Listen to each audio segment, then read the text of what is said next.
И во овие октомвриски денови, второто по големина природно македонско езеро, Преспанското, продолжува да диши на шкрги. Водостојот и понатаму драстично се намалува, така што во однос на истиот период лани, годинава има нов минимум, кој е за цели 13 сантиметри понизок, откако се мери нивото на езерото во последните 100 години. Според професор доктор Дејан Трајковски, иако земјоделците годинава помалку ги експлоатирале езерските води, пред се, заради прескапата струја, сепак тој очекува дека водостојот ќе претрпи и ново известно намалување. Заради подоцната сезона на врнежи, која што се уште не започнала, нивото продолжи да се намалува, па веројатно ќе видиме понатамошно намалување уште неколку сантиметри до средината на ноември. Стручните лица од Природно-математичкиот факултет веќе кажаа дека живиот свет во Преспанско езеро е сериозно загрозен и дека најверојатно тоа нема да се подобри во наредните 4000 години. Спасот на Преспанското езеро многу е тешко да се предвиди, посочува професор Трајковски. Пред се, заради кревката рамнотежа помеѓу приливот и одливот на водите.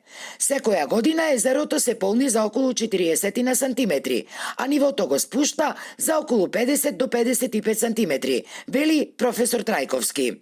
И доколку успееме барем малку да го зголемиме приливот или да го намалиме одливот, може би дошле во некаква рамнотежа.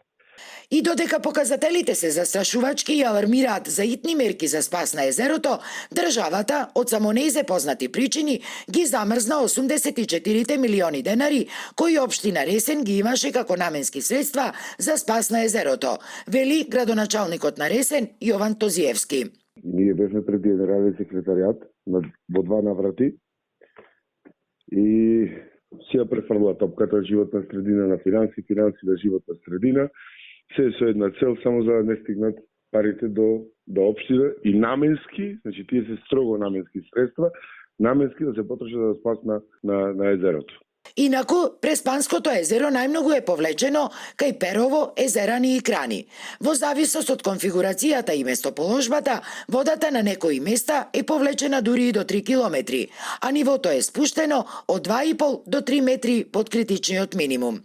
Во моментов, нивото на езерото е 842 метри надморска висина и е за 2 метри под просекот за октомври и дури за 5,6 метри под минималната квота.